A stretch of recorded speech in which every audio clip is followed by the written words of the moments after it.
We're a week into 2017, and we may have found the year's most disturbing video. A mentally challenged man kidnapped, tied up, and tortured for hours. Part of it streamed on Facebook Live.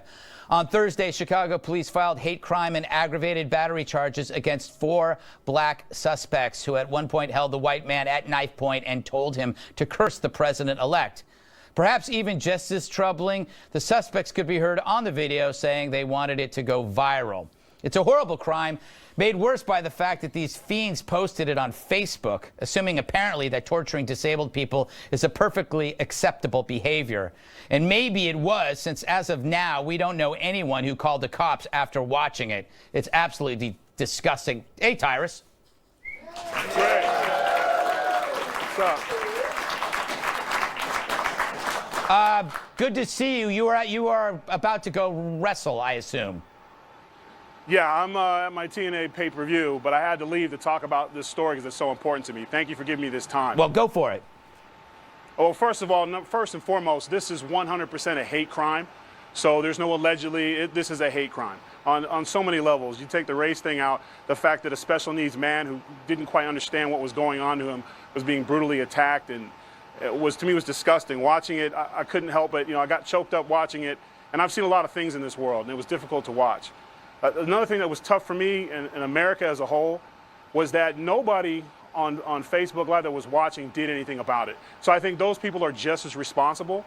And another thing is if somebody puts up a questionable picture on Facebook, it's taken down within minutes. So there has to be some kind of catch safe or safety zone for Facebook to look at to stop these things from happening. And then the biggest thing to me, the biggest picture, the fake news stories, the hoaxes, the liberal media pushes all these fake attacks. Well, congratulations, guys. Here's the fruits of your labor. Idiots who are using this now as leverage when they were attacking him because they dropped an expletive about Donald Trump. Suddenly their behavior was justified because supposedly the other side is doing it to them.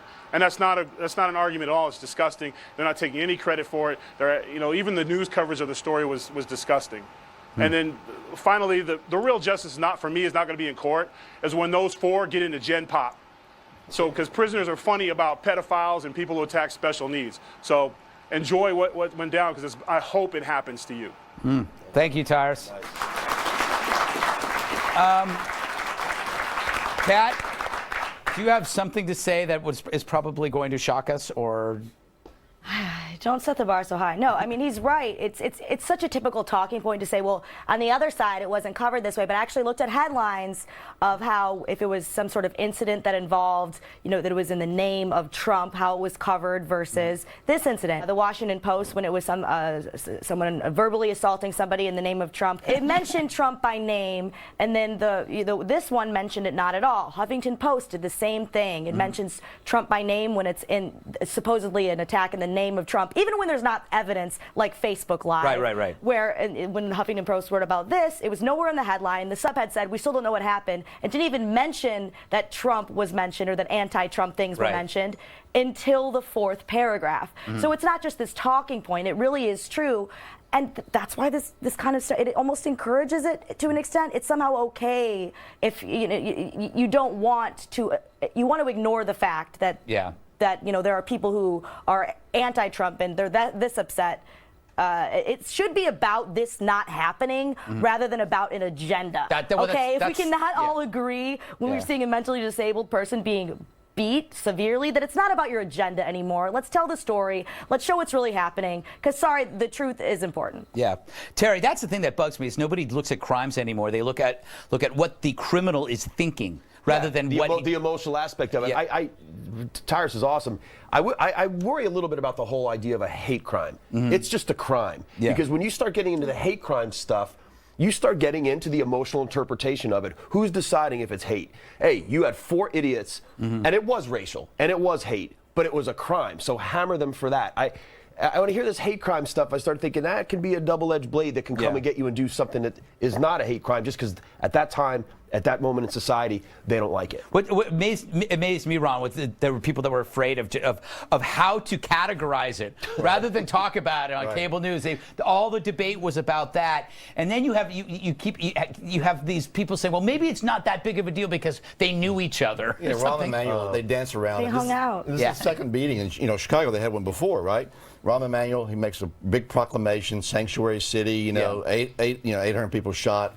4,000 people shot, 800 people killed. They want to bring people in from Aleppo, and people in Syria are, being invited to Chicago. And they're going, no, we're good. Yeah. I think we'll just take our chances here. Exactly. And see how it works out. Yeah, that's true. Y'all try to get that worked out, and then maybe we'll come. Yeah, exactly. Gillian, people will at some point will blame backgrounds and broken families, but what about the millions of people who have broken families who don't do this stuff? Well, like that too. But I was just thinking while I was listening to everyone talk that it a little bit mirrors the argument, not the argument, but the kind of dialogue and debate about when we label something that's happened terrorism versus not. People are very, I think human nature makes people very eager to be able to like classify or categorize these horrible things that happen in the world, which is fine. That's as it should be.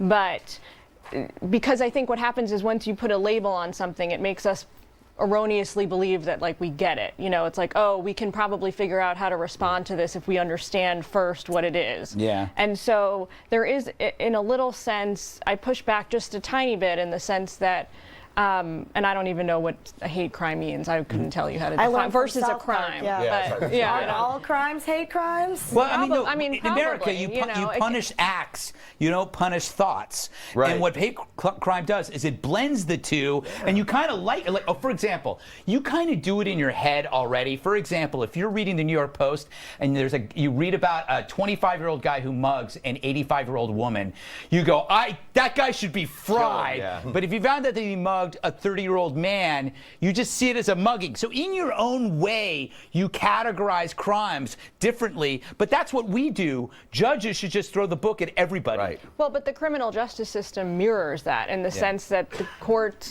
battles spend epic amounts of time trying to figure out motive, because that will distinguish, like if there's premeditation, it distinguishes like first degree from but capital. It also gives the perpetrators a platform that they want sometimes to get their message across. I don't think we should do that. Yeah. All right, on that note, we got to move on. Up next, a scoop so juicy, you'll need to wear a bib. Well, he can't stop tweeting, and we can't stop talking about the tweeting. It's so good.